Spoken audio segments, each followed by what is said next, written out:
You weren't drawn here by accident. I'm Luma Rose, here to remind you what your soul already knows. Let's talk about the hidden habit and how overfunctioning sneaks into our lives today. Naming it, noticing it, and starting to unravel it. You were taught to be strong, not soft, not supported, just strong. Because for so many of us, overfunctioning isn't a choice. It's a survival strategy that got coded into our nervous system long before we had a language for it. We weren't told you're overdoing it. You were told you're reliable. You're mature for your age. You're the strong one. And so we became what the world clapped for. Functional. Even if we were silently falling apart. Overfunctioning is when we anticipate others' needs before they speak them. Say yes out of guilt, not alignment. Feel panic when we rest or say no. Believe that if we don't do it, it won't get done. Take pride in doing more than what's asked.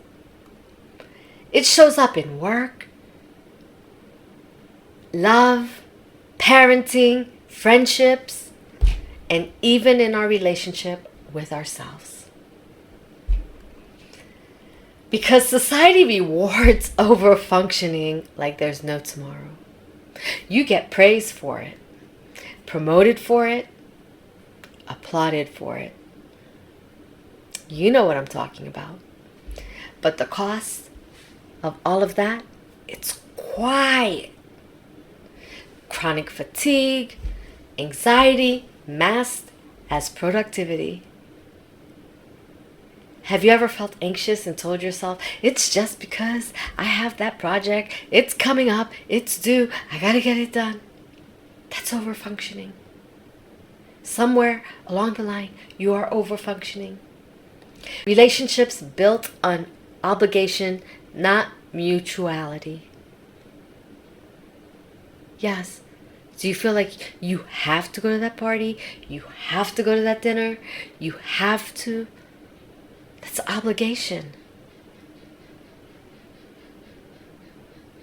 Resentment so deep, it becomes your baseline. You do it, but you're just mad. You are just mad every time you got to do it. And you're like, why me? And the most breathtaking part, you don't even know what it feels like to be taken care of yourself. Do you?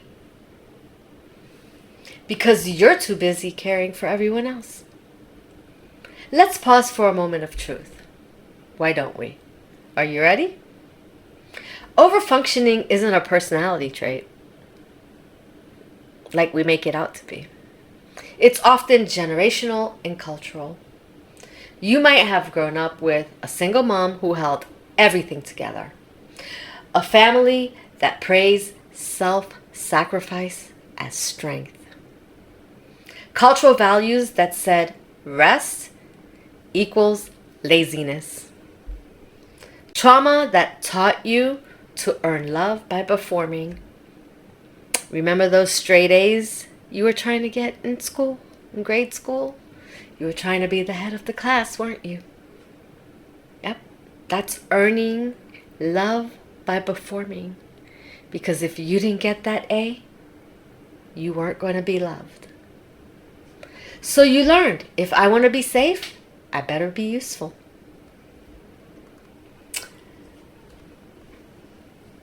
In Haitian culture, strength is sacred. But for many of us, that sacred strength turned into silent suffering. We weren't taught to receive. We were taught to endure. But guess what? Whether you're of Haitian descent, like I am, or you're from another culture, We all suffer from this, and that stops today. Take out a journal and write this. Where in my life do I overfunction the most? What happens in my body when I try to go ask for help? Do you feel guilt? Do you feel anxiety? Do you feel like, I got this? Who taught me that love had to be earned? Now this one is huge, because you will find, as you write the answers down to this question, there were many people along the way who taught you that love had to be earned. So here's an affirmation for you. I no longer need to be everything for everyone.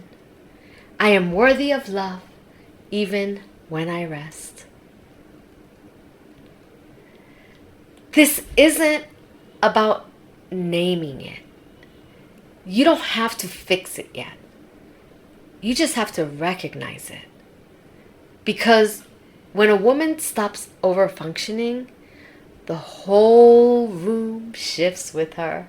Oh, yes, honey, it does. She stops moving from fear and starts leading from truth. And there's nothing more powerful than that. So, if you resonated with this today, drop me a heart in the comments. Let me know what you think. Subscribe to the channel if you haven't already. And we will be continuing on this topic of overfunctioning, because it is something so many of us deal with. And once we stop overfunctioning, we are able to step into our authenticity and our truth. And there's nothing more powerful than that. I am sending you love, and I will see you in the next one.